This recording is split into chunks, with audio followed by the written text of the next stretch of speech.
পেঙেৰিত চোৰৰ উপদ্ৰৱে নিৰ্দহৰণ কৰিছে সাধাৰণ ৰাইজক। চোৰে লুটি নিলে 7 লক্ষাধিক টকাৰ মটৰচাইকেলৰ সামগ্ৰী। পেঙেৰিৰ বিভিন্ন অঞ্চলত শেহতীয়াকৈ চোৰৰ উপদ্ৰৱে নিৰ্দহৰণ কৰিছে সাধাৰণ ৰাইজক। চোৰৰ অতপালিত এতিয়া চিন্তিত হৈ পৰিছে সাধাৰণ ৰাইজ। মাৰ্ঘেৰিটাৰ বিভিন্ন ঠাইত লগতে পেঙেৰি বিশেষকৈ যোৱা কিছুদিন ধৰি সঘনাই চোৰে ন কৌশলেৰে সংঘটিত কৰি উপদ্ৰৱ চলাই আহিছে। সোমবাৰে নিশা পেঙেৰি চাৰিআলিত আলামুদ্দিন নামৰ ব্যক্তিজনৰ বাইক গেৰেজত সংঘটিত হয় এই চুৰিকাণ্ডৰ ঘটনা। গেৰেজত কোনো নোহোৱাৰ সুযোগ গ্ৰহণ কৰি চোৰে গেৰেজৰ পৰা লুটি নিয়ে মটৰচাইকেল বিভিন্ন ধৰণৰ 7 লাখ টকাৰ সামগ্ৰী।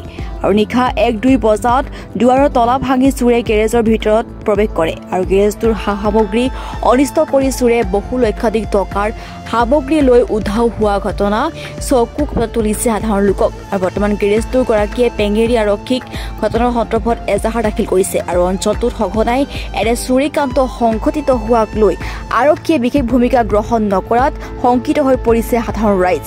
মাৰ্ঘেৰিটাৰ পৰা প্ৰতীক চেত্ৰীৰ ৰিপৰ্ট এনি লাইভ। মোৰ নাম আলামুদ্দিন।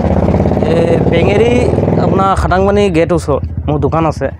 তাৰ পৰা মোৰ সোমবাৰে ৰাতি আপোনাৰ দোকানখন চুৰি হৈছে। 12টালৈকে আমি ইয়াতে আছিলোঁ। 12টাৰ পিছতে হৈছে যি হৈছে। মোটামুটি আপোনাৰ মাল লৈ গৈছে 7-8 লাখৰ ভিতৰত লৈ গৈছে মাল। চব দামী দামী বস্তু লৈ গৈছে।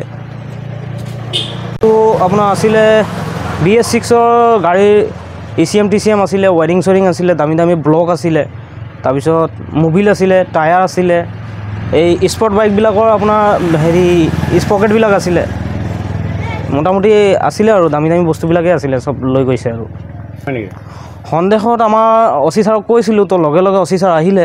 আহি কিনি আমাৰ ইয়াৰ পৰা 2টা চোৰ আছিলে, তাৰ পৰা এটা উঠাই লৈ গৈছে। লেকিন এতিয়ালৈকে একো পোৱা নাই, মানে আছিলে চব চুৰি কৰি লৈ গৈছে। খবৰ মানে এনি লাইভ 24/7 আৰু এনি লাইভ ডিজিটেল। যিকোনো খবৰৰ বাবে যোগাযোগ কৰক 9387734920 আমাৰ এই নম্বৰত।